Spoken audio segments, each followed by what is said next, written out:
Hello दोस्तों, YouTube my channel. ये SSC GD का क्वेश्चन है, तो स्टार्ट करते हैं। सीजीएल और स्टेनोग्राफर आरपीएफ सभी के लिए उपयोगी है। तो क्वेश्चन नंबर है, यहाँ से लेते हैं।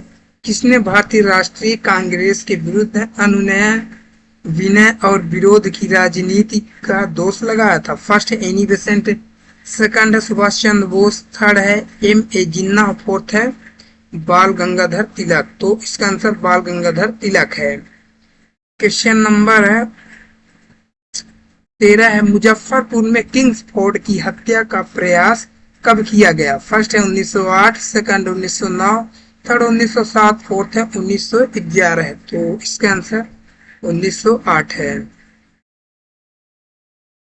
क्वेश्चन नंबर, लॉर्ड हार्डिंग ने बंगाल विभाजन किस वर्ष रद्द किया था? फर्स्ट है 1907, सेकंड 1911 में, थर्ड है 1904 में, फोर्थ 1906 में। तो 1911 में किया था। क्वेश्चन नंबर 15 है, अलीपुर बम कांड में अरविंद घोष का बचाव किस वकील ने किया था? फर्स्ट है मोतीलाल नेहरू, सेकंड है घना भाई देसाई, थर्ड में सी आर दास, फोर्थ में है वीसी पाल। तो इसका आंसर सी आर दास है। क्वेश्चन नंबर 16 है, वर्ष 1916 में मुस्लिम लीग और कांग्रेस के बीच किसने समझौता कराया था?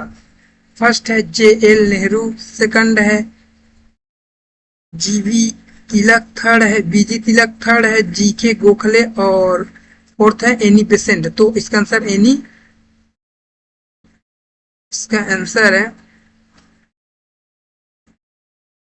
इसका आंसर फोर्थ है एनी बेसेंट। ये वीडियो अच्छी लगी तो हमारे चैनल को लाइक और सब्सक्राइब कर लेना। सब्सक्राइब तो कर ही लेना। क्वेश्चन नंबर 17 है, निम्नलिखित में से किस एक ने 1916 में लखनऊ में आयोजित भारतीय राष्ट्रीय कांग्रेस के अधिवेशन में अध्यक्षता की थी? फर्स्ट है अंबिका चरण Majumdar, second Annie Besant, third है लाला लाजपत राय, फोर्थ है मोतीलाल नेहरू। तो इसका आंसर अंबिका चरण मजूमदार है। ये वो वन लाइनर क्वेश्चन है। अंत सागरीय भूकंपों द्वारा उत्पन्न समुद्री लहरों को क्या कहा जाता है? तो उन्हें सुनामी कहा जाता है। पंजाब में भक्ति आंदोलन का जनक किसे माना जाता है? तो गुरु नानक को माना जाता है। धरातली भूकंप में तरंगे किसके आकार की होती है? तो यह एल के आकार की होती हैं। महाराष्ट्र में भक्ति संप्रदाय किसकी शिक्षाओं द्वारा फैला हुआ है? तो यह संत ज्ञानेश्वर द्वारा फैला हुआ है। रिएक्टर स्केल से किसकी तीव्रता मापी जाती है? तो रिएक्टर स्केल से भूकंप की तीव्रता मापी जाती है। भूकंप है। फिर है, कबीर की मृत्यु कहाँ हुई थी? फर्स्ट है मगहर, संत कबीर नगर उत्तर प्रदेश में। विश्व के सबसे अधिक भूकंप किस पेटी में आते हैं? तो यह प्रशांत महासागर पेटी में आते हैं। इसके बाद है, कबीर का जन्म कहाँ हुआ था? तो ये तो हो चुका है ना, ताला तालाब के निकट नहीं हुआ। सुनामी किस भाषा का शब्द है? तो इसका आंसर जापानी भाषा का शब्द है। और भक्ति आंदोलन के प्रतिपादक कौन थे? फर्स्ट, इसका आंसर रामानुजन आचार्य है। रामानुज आचार्य। जिस स्थान पर भूकंप की तीव्रता होती है उसे क्या कहा जाता है? तो उसे भूकंप मूल कहा जाता है। भूकंप में तेज गति से आने वाली तरंगों का औसत वेग कितना होता है? तो 8 मीटर होता है। भूकंप की दृष्टि से कौन सबसे खतरनाक सागर है? तो प्रशांत महासागर सबसे खतरनाक सागर है। भक्ति आंदोलन को दक्षिणी भारत से लाकर उत्तर भारत तक प्रचारित करने वाले व्यक्ति कौन थे? तो रामानंद थे। रामानंद थे। प्रशांत महासागर के कितना प्रतिशत भूकंप क्षेत्र को अग्निवलन कहा जाता है? तो यह 68% को अग्निवलन कहा जाता है। भूकंप मापी यंत्र के अनुसार एक वर्ष में सामान्यतः कितने बार भूकंप आते हैं? तो इसका आंसर 8000 से 10,000। सुनामी के आने का मुख्य कारण क्या होता है? तो इसका आंसर भूकंप है। कबीर के गुरु कौन थे? तो रामानंद थे।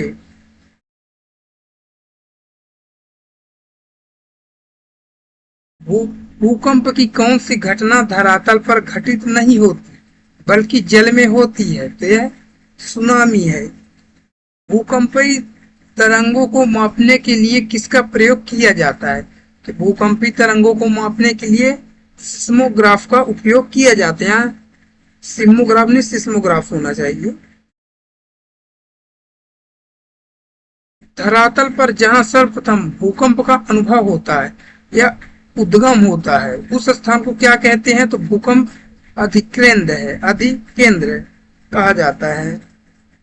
रिएक्टर पैमाने के अतिरिक्त अन्य जिस पैमाने पर भूकंप की तीव्रता मापी जाती है तो उन्हें मार्केली पैमाना कहा जाता है। सौर मंडल में कुल कितने ग्रह हैं? तो 8 ग्रह है। बुध, शुक्र, पृथ्वी, मंगल, बृहस्पति, शन, अरुण, वरुण और यम। सेकंड में दिया है किस आकाशीय पिंड को पृथ्वी पुत्र कहा जाता है? तो चंद्रमा को पृथ्वी पुत्र कहा जाता है। हैली धूमकेतु का आवर्त काल कितना होता है? तो 76 वर्ष होता है। क्वेश्चन नंबर 4 है किसके कारण ज्वार भाटा आता है? तो यह सूर्य और चंद्रमा के अपकेंद्र व आकर्षण बल के कारण आता है। क्वेश्चन नंबर 5 है सूर्य के सबसे निकट स्थित ग्रह कौन सा है? तो बुध है। यह 88 दिनों में परिक्रमा पूर्ण करता है। क्वेश्चन नंबर 6 है उत्तरी गोलार्ध में सबसे बड़ा दिन कब होता है? तो 21 जून को होता है। क्वेश्चन नंबर 7 है रात दिन किस तिथि को बराबर होते हैं? तो यह 21 मार्च और 22 सितंबर को दिन रात बराबर होते हैं। क्वेश्चन नंबर 8 है सूर्य के चारों ओर घूमने वाले पिंड को क्या कहा जाता है या कहते हैं? तो ग्रह कहते हैं। क्वेश्चन नंबर 9 है चंद्र ग्रहण कब लगता है? तो पूर्णिमा को लगता है। और सूर्य ग्रहण देखा जाए तो यह अमावस्या को लगता है। सूर्य ग्रहण कब लगता है? तो यह अमावस्या को लगता है।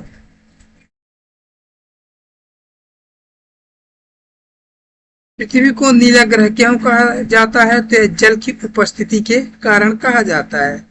जीवाश्म ग्रह किस उपग्रह को कहा जाता है? तो यह चंद्रमा को कहा जाता है। आज के लिए बस इतना ही। ये वीडियो अच्छी लगी तो हमारे चैनल को लाइक और सब्सक्राइब कर लेना।